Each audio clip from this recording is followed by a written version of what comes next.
तो हेलो दोस्तों, कैसे आप सब नए वीडियो पे स्वागत करता हूँ आपका बॉस इन स्कूल मानवा के न्यू चैप्टर्स में। तो कहानी के शुरुआत में हमें दिखाया जाता है कि सारे बच्चे स्कूल जा रहे थे और बाहर खड़े थे जिम ट्रेनर और जेसन सीन। तभी उधर एक कार आती है जिसमें सैद कैंग था। ऑब्वियसली वो बाहर निकलता है, उसका ड्राइवर कहता है have a nice day boss. सैद कैंग कहता है थैंक्स। जेसन उसको देखता है और सैद उसके पास से चला जाता है। दूसरी तरफ ब्रुक चैंग दिखाया जाता है जो उस मोटे के साथ था, जो आपने पहले देखा होगा उस मोटे को। ब्रुक कहता है कि उसको यहाँ लेके आओ चाहे कुछ भी हो जाए, तो वो मोटा कहता है ओके। जेसन उनको दूर से देख लेता है। तभी सीन शिफ्ट होता है, वो भी काउंसिल रूम में, जहाँ जेसन और बाकी सब मेंबर थे। जेसन कहता है ब्रुक चैंग हमारे स्कूल के पास घूम रहा है, बस मुझे यही कहना है तुम सबसे कि तुम उसके साथ फाइट अवॉइड करो, उससे लड़ो मत। तभी टाइकोंडो क्लब का कैप्टन उठता है जिसका नाम है गाबी। वो कहता है वो खुद को क्या समझता है, वो जब चाहे तब आ सकता है और हमें उसके पास सावधान रहने की क्या ज़रूरत है। तभी सैम चॉय कहता है वो एक नेशनल रिप्रेजेंटेटिव है, अब उसके पास कोई रीज़न नहीं है कि वो यहाँ हमसे आकर झगड़ा करे। गाबी यू कहता है यही बात मुझे सबसे ज़्यादा परेशान करती है कि वो एक नेशनल रिप्रेजेंटेटिव है। सैम चॉय, तुम्हें क्या लगता है कि हम इन प्रॉब्लम से क्यों गुज़र रहे हैं? इसका रीज़न है ब्रुक चैंग, इसकी वजह से हम गुज़र रहे हैं। तभी जेसन कहता है बस करो, बहुत हो गया, ये सब कुछ पास्ट की बात थी, अब हम इसके बारे में कुछ नहीं कर सकते हैं। गाबी यू गुस्से में कहता है भाड़ में जाए वो सब बातें, हम सब लोग यहाँ इसलिए इकट्ठे हुए हैं क्योंकि ये एक स्पेशल एथलीट स्कूल था पहले, अभी नहीं पहले, और हमें सब कुछ खो दिया है क्योंकि हम उस फाइट में पड़ गए थे, जो ब्रुक चैंग की फ़ाइट हुई थी पिछले बार, उसकी वजह से ये सारे करियर अपना खो दिए थे एथलीट स्पोर्ट्स में। तभी बाकी के मेंबर्स कहते हैं हाँ ये सच है कि उस फाइट की वजह से हमारा करियर ख़त्म हो गया था। तभी गाबियो चेयर पर किक मारता है और वहाँ से जाने लगता है। गाबियो कहता है मुझे उससे मेरे एक एक पैसे वापस चाहिए जो उसने मुझसे लिए हैं, मतलब जो प्रॉब्लम थी पहले की वो बोल रहा है। तभी क्लास रूम का सीन दिखाया जाता है जहाँ मोटा एंटर करता है। सैद कैंग जो सो रहा था और विक्टर बाजू में सो रहा था, मोटा उसके पास जाता है और कहता है उठो। सैद कैंग सोया रहता है। सैद कैंग कहता है सोते हुए क्या? मोटा कहता है मुझे तुमसे बात करनी है। सैद कैंग सोते हुए कहता है हाँ बोलो, मैं सुन रहा हूँ। मोटा कहता है यहाँ नहीं, मुझे बाहर तुमसे बात करना है। सैद कैंग कहता है मैं अभी सो रहा हूँ। मोटा कहता है ये एक इम्पॉर्टेंट बात है। सैद कैंग तभी उठता है और कहता है अच्छा तो चलो फिर यहाँ से। वो दोनों जाने लगते पर सैद कैंग आगे रहता है और मोटा पीछे रहता है। सैद कैंग कहता है मुझे लगा तुम बाहर जाना चाहते थे। मोटा कहता है हाँ। विक्टर जो सो रहा था वो देख लेता है। स्कूल के बैकयार्ड का सीन दिखाया जाता है जहाँ ब्रुक चैंग ने बहुत सारे बंदों को मारकर ज़मीन पे गिरा रखा था और कहता है अब तुम्हें सब मिल गया। उसके सामने था गाबियू। गाबियू कहता है ये हरामखोर।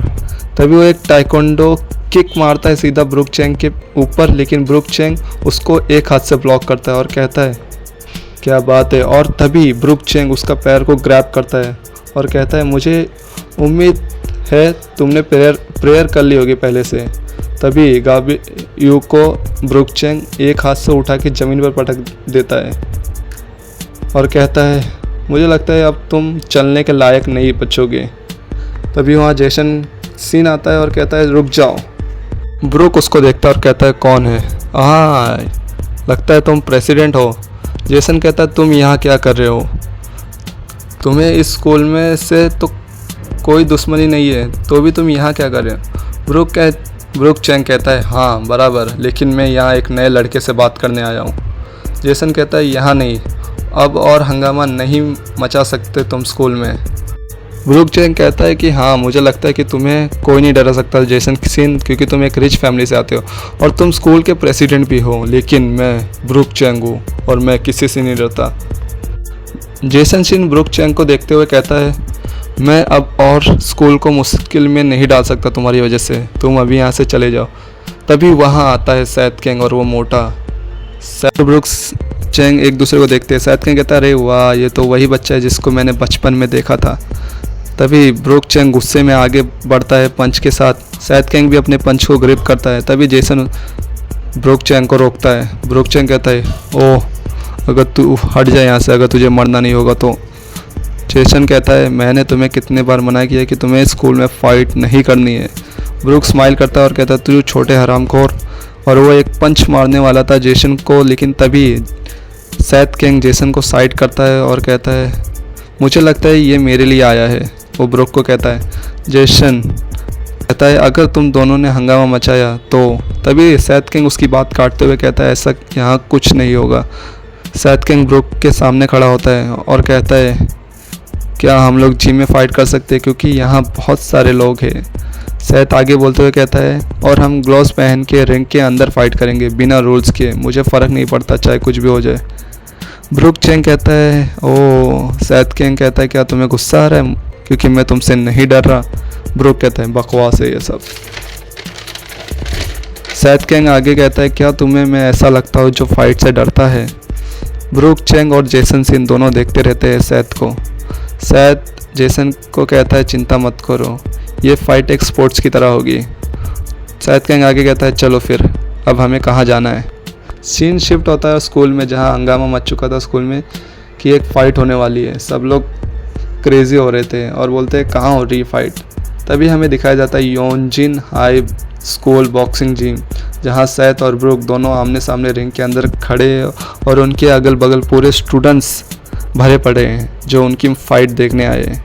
दोनों अपनी बॉडी क्रैक करते हैं और कहते हैं आज मज़ा आने वाला है। जेसन को सारी लड़कियां घेर लेती है और कहती है ये क्या हो रहा है, मुझे लगा कि तुम इसे संभाल रहे थे जेसन। तभी वहाँ एक बंदा आता है जिससे आपने नोटिस किया होगा पहले, नेथन, जिसने सैथ किंग से पंगा लिया था पर सैथ ने उसको बजा दिया था। नेथन उन दोनों को देखता है, ब्रूक और सैथ किंग दोनों यहाँ।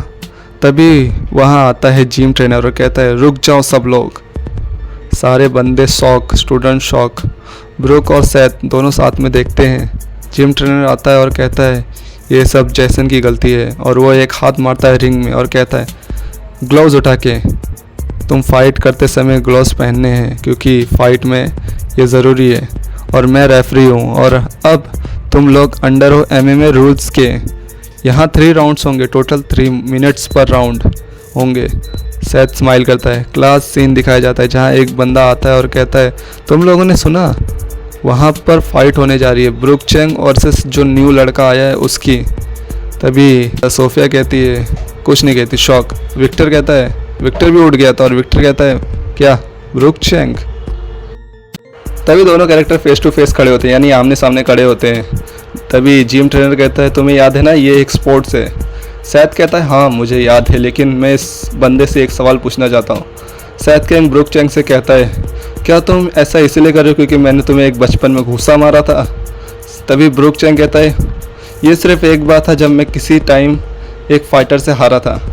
तभी ब्रूक सैथ को देखते हुए कहता है देखा इतना रीज़न काफ़ी है तुम्हारे लिए फ़ाइट करने के लिए।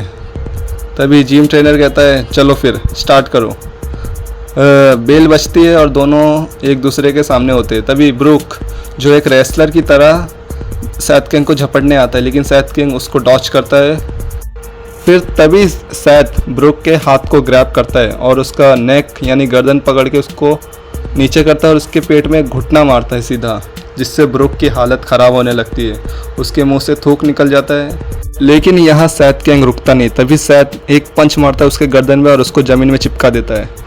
ये देखकर सब लोग शॉक हो जाते हैं, इवन जिम ट्रेनर भी शॉक हो जाता है ये देख के, हैरान भाई साहब। रिंग के अंदर जहाँ सैथ खड़ा है और ब्रूक गिरा हुआ है, तभी सैथ कहता है आखिर तुम गिन क्यों नहीं रहे हो जिम ट्रेनर। तभी एक आवाज़ आती है इतनी जल्दी क्या है तुम्हें। ब्रूक खड़ा हो रहा है, उसकी बॉडी सांस ले रही है पर वो खड़ा होता है। सैथ किंग कहता है क्या ये अभी तक खड़ा है। तभी जो स्टूडेंट रहते हैं वो कहते हैं वाओ क्या मज़ा आ रहा है, ये फाइट काफ़ी ज़्यादा इंटेंस चल रही है। तभी वहाँ आ जाती है सोफिया जो कहती है सैथ, लेकिन सैथ तो अभी फाइट में बिजी है। एक सैथ तभी ब्रूक रेसलिंग स्टाइल में सैथ किंग को पकड़ने जाता है, लेकिन सैथ किंग उसको फिर डॉच करता है और सैथ किंग कहता है तुम्हें अभी ग्राउंड में पड़े होना चाहिए था। तभी सैथ ब्रूक के बाल को पकड़ लेता है। ब्रूक थोड़ा शॉक होता है, तभी ब्रूक को वो ज़मीन पे दे मारता है जिससे ब्रूक की हालत ख़राब हो जाती है। लेकिन तभी उसके ऊपर आता है सैथ किंग और कहता है मैं तुम्हारे सामने कमज़ोर दिख रहा हूँ। तभी ब्रूक कहता है क्या, और सैथ ब्रूक के मुंह पर एक पंच मारता है जिससे सारे लोग शॉक होते हैं। विक्टर भी वहाँ था, विक्टर आ गया था और वो देखता है तभी टीचर बोलता है रुक जाओ सैथ कैंग। लेकिन सैथ कैंग ब्रुक के मुंह पर 25 पे 25 बजा देता है सीधा, जिससे ब्रुक, थोड़ी देर बाद ब्रुक के मुंह से खून निकल रहा था और ब्रुक अनकॉन्शियस था और इवन सैथ कैंग के हाथ में भी खून लगा हुआ था, चारों तरफ ब्लड ही ब्लड। सैथ उससे फिर से बोलते हैं, क्या मैं वीक हूँ तुम्हारे सामने? और ये चैप्टर इधर ही ख़त्म हो जाता है। दोस्तों आपको कैसा लगा ये चैप्टर कमेंट में बताना और चैनल को सब्सक्राइब करना। Okay, thank you.